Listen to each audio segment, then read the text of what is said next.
নমস্কার, এই চ্যানেলে আপনাদের স্বাগত। আজ শুনবেন বিভূতিভূষণ বন্দ্যোপাধ্যায়ের লেখা আহ্বান। চলুন শুনে নেওয়া যাক। শুরু হচ্ছে আজকের ছোট গল্প আহ্বান। দেশের ঘর বাড়ি নেই অনেক দিন থেকেই। পৈতৃক বাড়ি যা ছিল ভেঙে চুরে ভিটেতে জঙ্গল গজিয়েছে।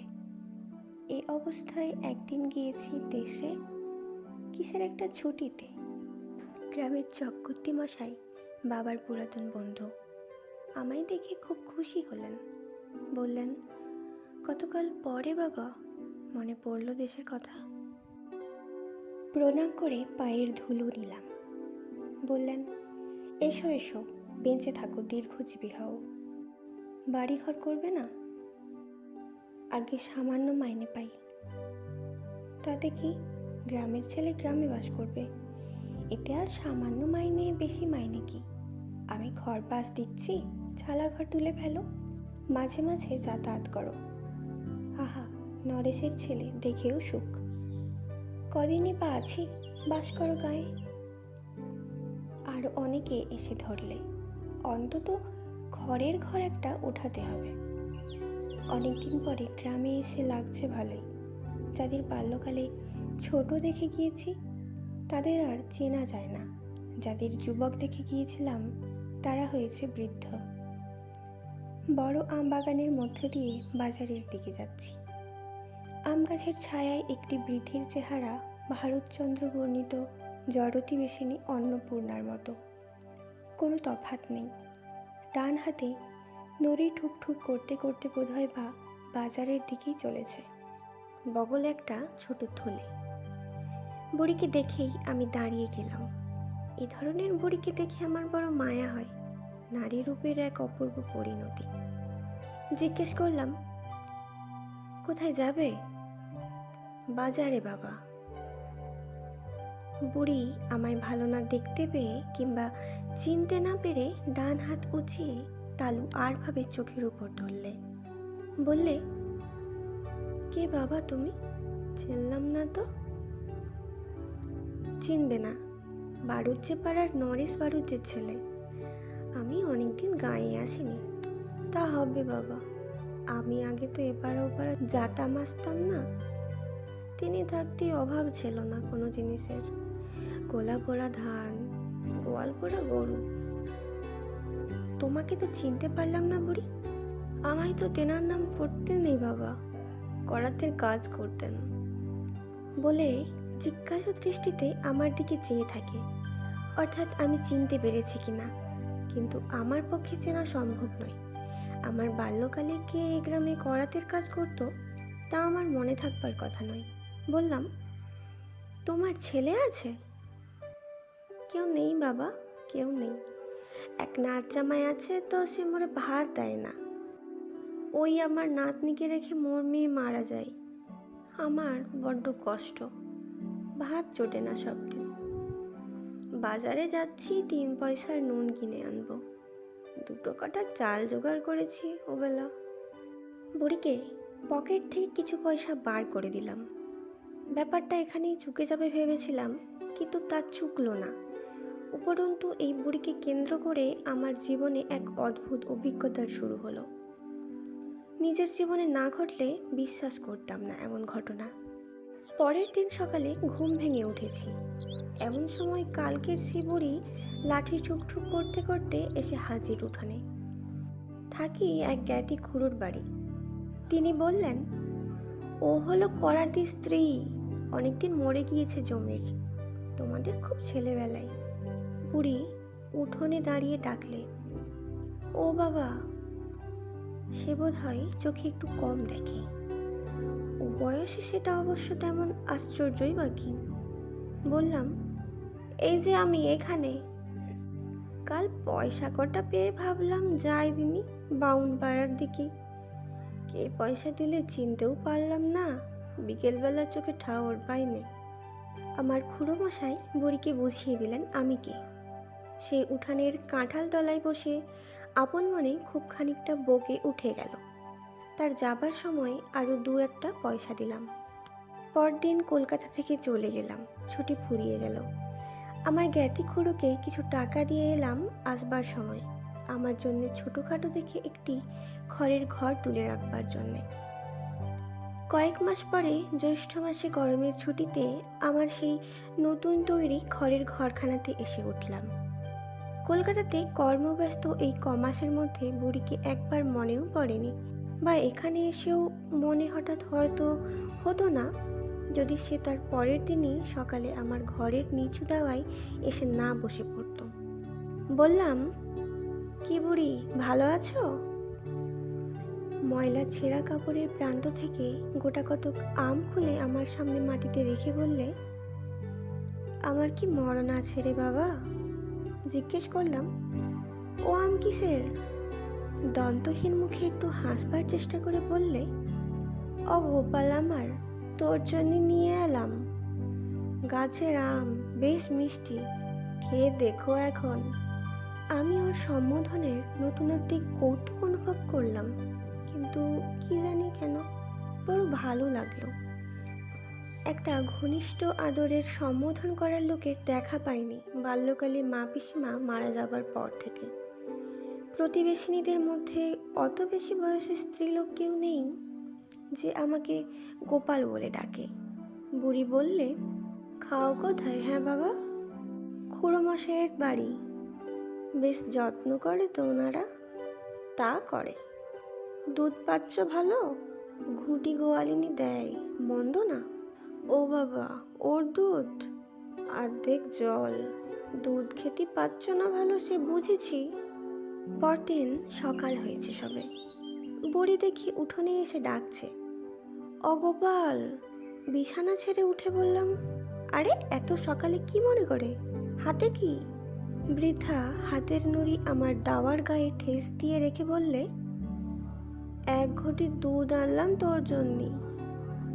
সে কি, দুধ এত পেলে কোথায় এত সকালে? আমায় মা বলে ডাকে ওই হাজরানাটার বউ। তার কেউ নেই, মোর চালাঘরের পাশে ওর চালাঘর। ওরে কাল রাত্রিরে বলে রেখে দিয়েছিলাম, বলি বউ, আমার গোপাল দুধ খেতে পায় না, সকালে চা না কি খাই, ওরে খুব ভোরে উঠে গায়ে ধুয়ে দিতে হবে। তাই আজ কুকুরো ডাকা ভোরে উঠে দেখি আমায় ডাকছে, মা ওঠো, তোমার গোপালের জন্য দুধ নিয়ে যাও। আচ্ছা, কেন বলো তো তোমার এসব? ছি, না, এসব ভালো না, এরকম আর কখনো এনো না।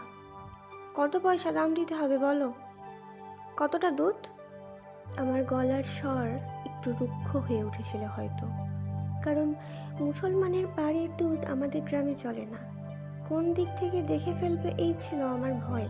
কেন আবার এসব ঝঞ্ঝাট চোটে? বুড়ি আমার কণ্ঠস্বরের অপ্রত্যাশিত রূঢ়তায় যেন একটু ঘাবড়ে গেল। ভয়ে ভয়ে বললে, কেন বাবা, পয়সা কেন? পয়সা না তো তুমি দুধ পাবে কোথায়? ওই যে বললাম বাবা, আমার মেয়ের বাড়ি থেকে। তা হোক, তুমি পয়সা নিয়ে যাও, সেও তো গরিব লোক। বুড়ি পয়সা নিয়ে চলে গেল বটে, কিন্তু সে যে বেশ দমে গিয়েছে তার কথাবার্তার ধরনে বেশ বুঝতে পারলাম। মনে একটু কষ্ট হলো বুড়ি চলে গেলে। পয়সা দিতে যাওয়াটা ঠিক হয়েছে কি? বুড়ির কিরকম মন পড়ে গিয়েছে আমার ওপর। স্নেহের দান এমন করা ঠিক হয়নি। বুড়ি কিন্তু এই অবহেলা গায়ে মাখল না আদৌ। প্রতিদিন সকাল হতে না হতে সে এসে জুটবে, অগোপাল, এই দুটো কচি শশার জালি মোর গাছের, এই নাও, নুন দিয়ে খাও মোর সামনে। বুড়ি, তোমার চলে কিসে? নাচ জামাইয়ের দেবার কথা, তা সে সব দিন দেয় না। ওই যারে মেয়ে বলি ও বড্ড ভালো, লোকের ধান ভানে, তাই চাল পাই। আমারে দুটো না দিয়ে খায় না। একা থাকো, তা একদিন মোর ঘরখানা না হয় দেখতে গেলে।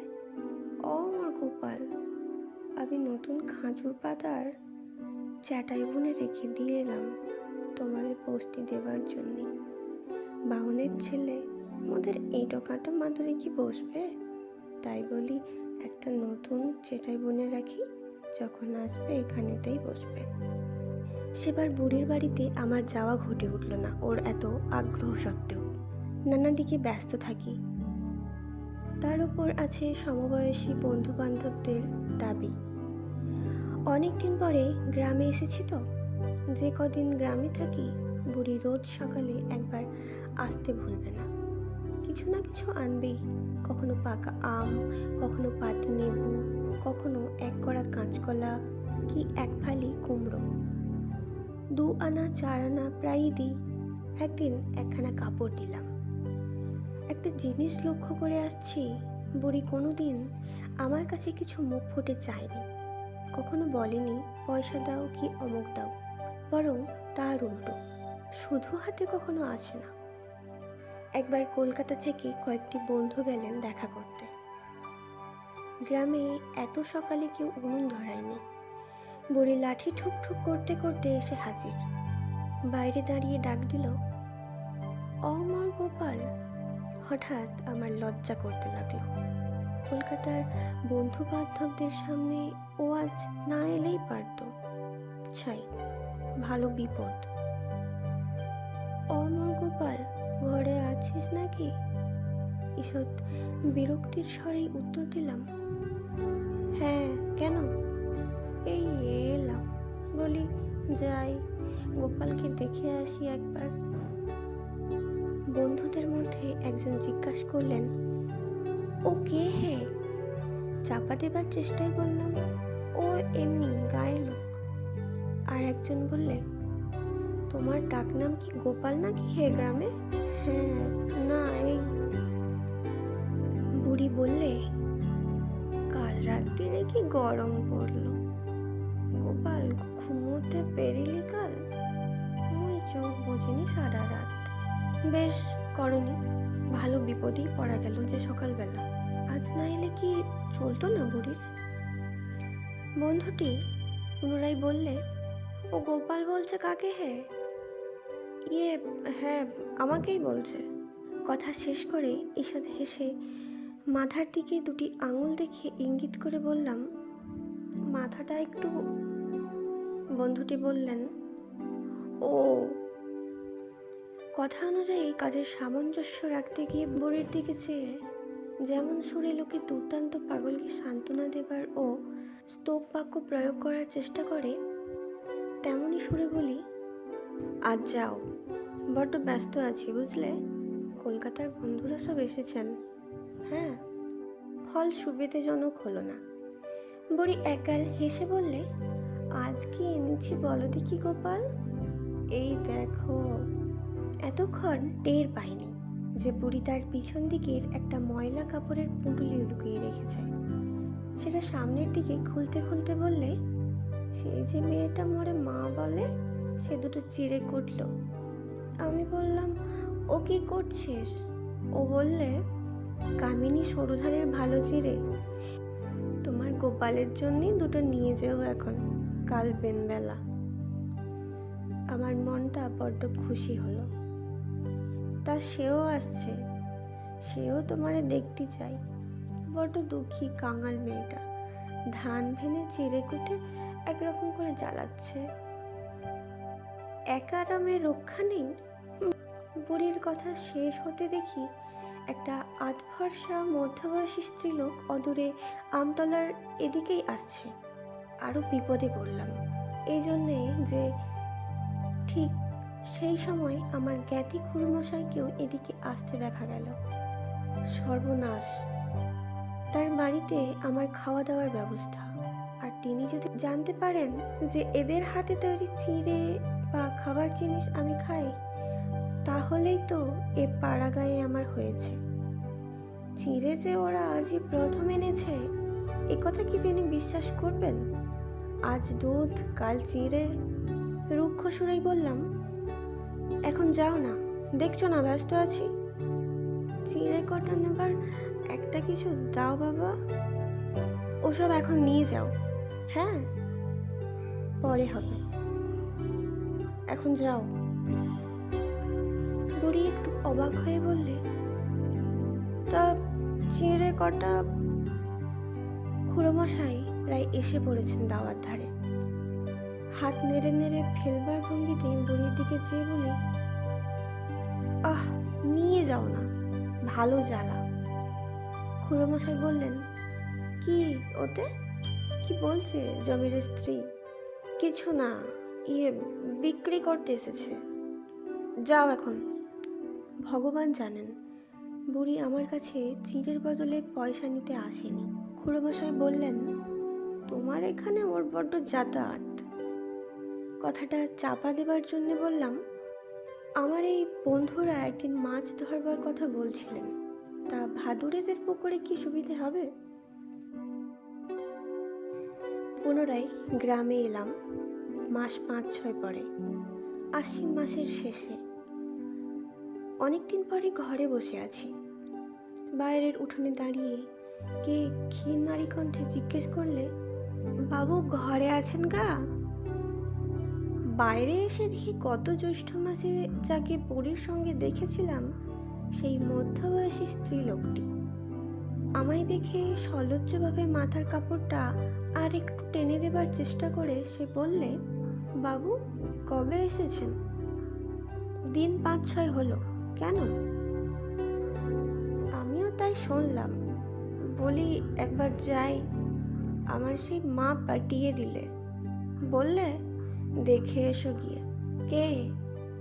ওই সেই বুড়ি, এখানে যিনি আসতো। তিনার বড্ড অসুখ, এবার বোধহয় বাঁচবে না। গোপাল কবে আসবে, গোপাল কবে আসবে, অস্থির। আমারে রোজ শুধুই। আমি বলি, তিনি কলকাতায় চাকরি করেন, সবসময় কি আসতে পারেন? কি মায়া আপনার ওপর, আজ জন্মে মনে হয় পেটে ধরেল, এ জন্মে তাই এত টান। একবার দেখে আসুন গিয়ে, বড্ড খুশি হবে তাহলে। উদাসীনভাবে বললাম, ও। মন তখন অন্য চিন্তায় বিব্রত। এবার কাউন্সিল ইলেকশনে দুটি বন্ধুর পক্ষ থেকে ভোট সম্বন্ধে গ্রামে গ্রামে বেরিয়ে লোকে অনুরোধ করবার গুরুতর ভার নিয়ে এসেছি। কাল থেকেই বেরোতে হবে, মোটর আসবে। কিভাবে কি করা যায় সে কথাই চিন্তা করছিলাম। কোথায় কোন বুড়ির অসুখ হয়ে আছে ওসব দেখবার সময় অভাব। স্ত্রীলোকটি বললে, ওবেলা যাবেন বাবু? আচ্ছা, তা এখন ঠিক বলতে পারছি না। স্ত্রীলোকটি অনুনয়ের সুরে বললে, একবার যাবেন বাবু ওবেলা, হয়তো বুড়ি বাঁচবে না। বিকেলের দিকে বেড়াতে যাবার পথে দেখতে পেলাম বুড়িকে। খুব উঁচু দাওয়া, সেকালের প্রণালীতেই তৈরি 5 চালা ঘর। বুড়ির স্বামীর আমলে আমার জন্মগ্রহণের পূর্বে এ ঘর তৈরি হয়েছিল। তখন ওদের অবস্থা যে ভালো ছিল, এই প্রশস্ত 5 চালা ঘরখানায় তার নিদর্শন। কিন্তু ঘরখানার সংস্কার হয়নি অনেকদিন। খড় উড়ে পড়ছে চালা থেকে, দড়ি বাখারি ঝুলছে, মাটির দাওয়া নানান স্থানে ভেঙে পড়ছে, বাঁশের খুঁটি নড়বড় করছে। বুড়ি শুয়ে আছে একটা ছেঁড়া মাদুরের ওপর, মাথায় তেলচিটে মলিন বালিশ। বুড়ির সেই পাতানো মেয়েটি পাশে বসেছিল। আমায় দেখে বুড়িকে বললে, অমা, কে এসে দেখো, অমা। আমি গিয়ে কাছে দাঁড়াতেই বুড়ির চোখ মেলে আমার দিকে চাইলে, পরে আমাকে চিনে ধর্মর করে বিছানা ছেড়ে উঠবার চেষ্টা করতেই বললাম, ওঠো না, ওঠো না। ও কি? বুড়ি আহ্লাদে আটখানা হয়ে বললে, ভালো আছো আমার গোপাল?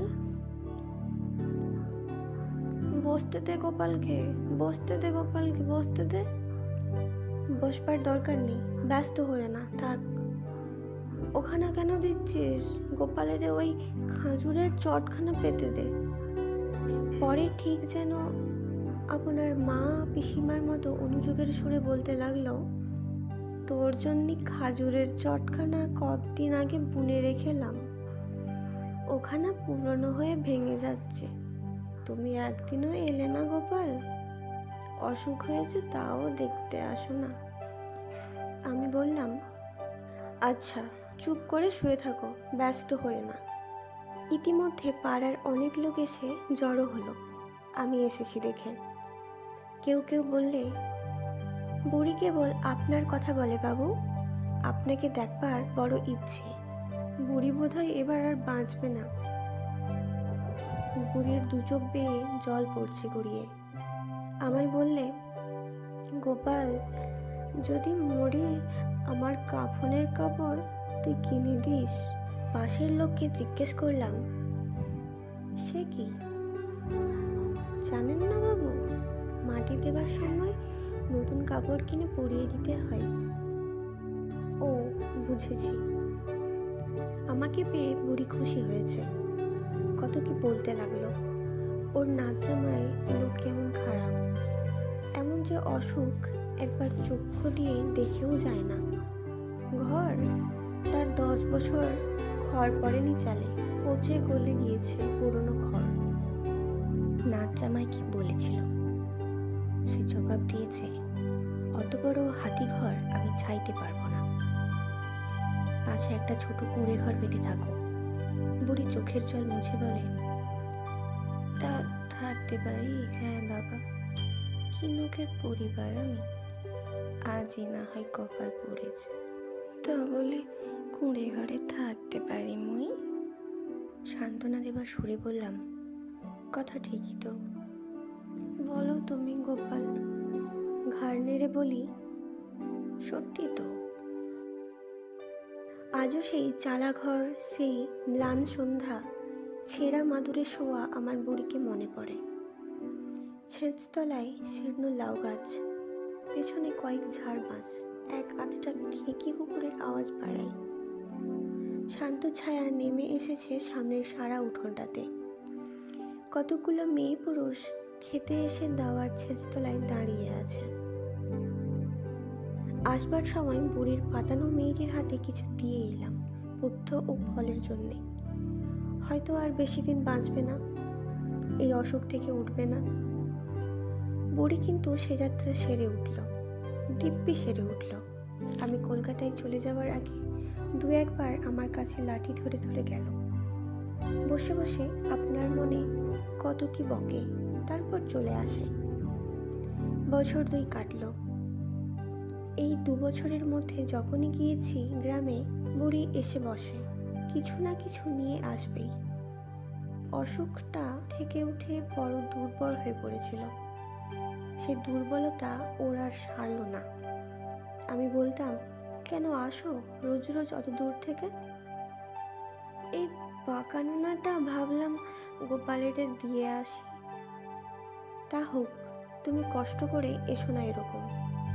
তুই তো আমাকে দেখতে যাবি না কোনো দিন?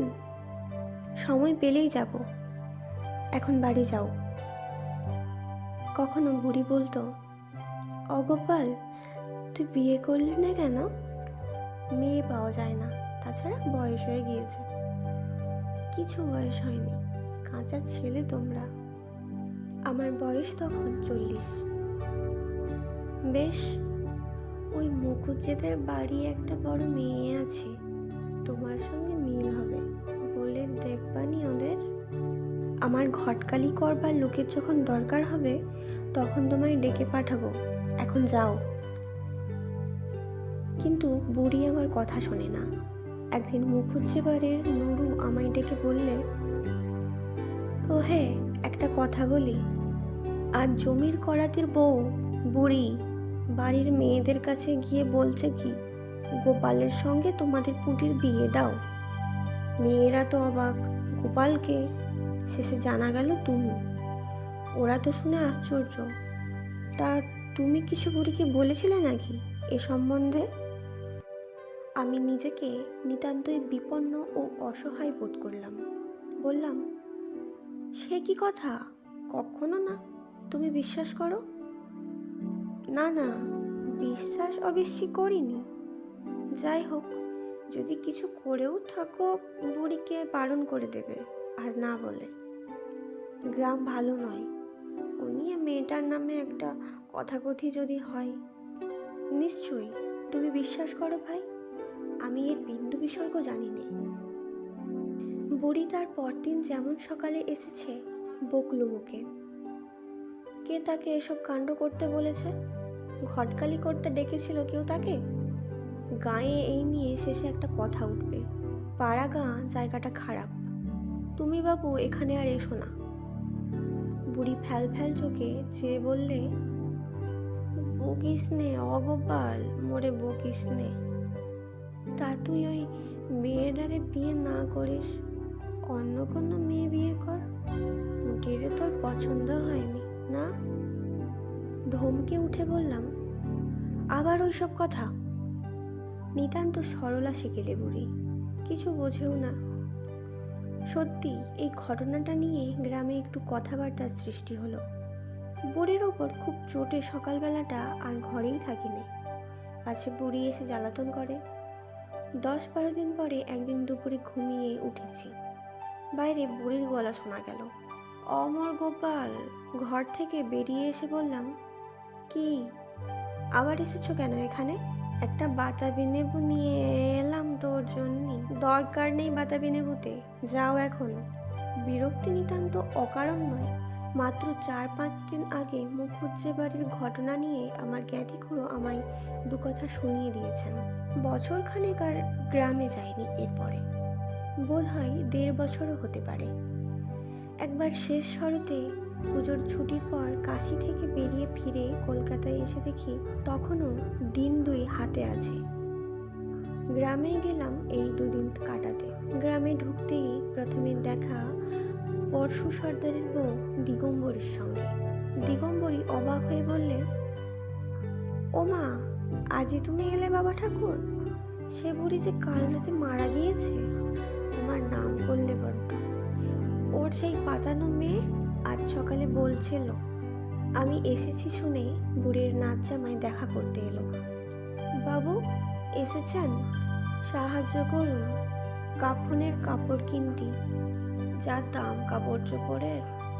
আমার মনে পড়ল বুড়ি বলেছিল সেই একদিন, আমি মরে গেলে তুই কাফনের কাপড় কিনে দিস বাবা।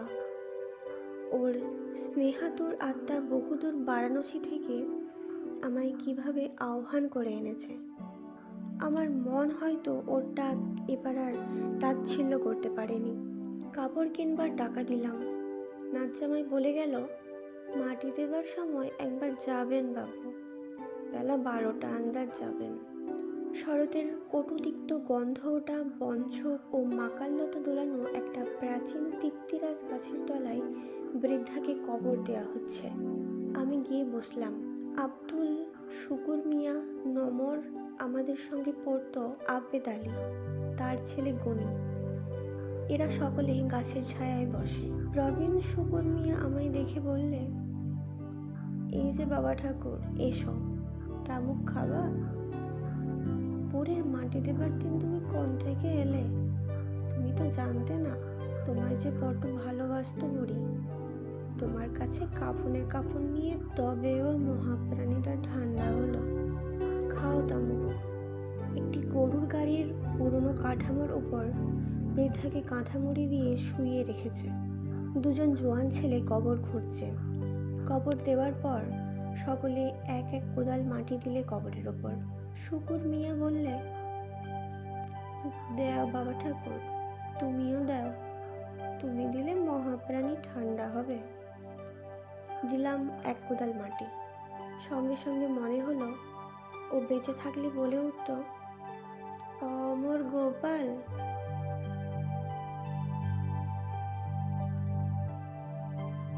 গল্পটি আপনাদের কাছে কেমন লাগলো অবশ্যই জানাবেন।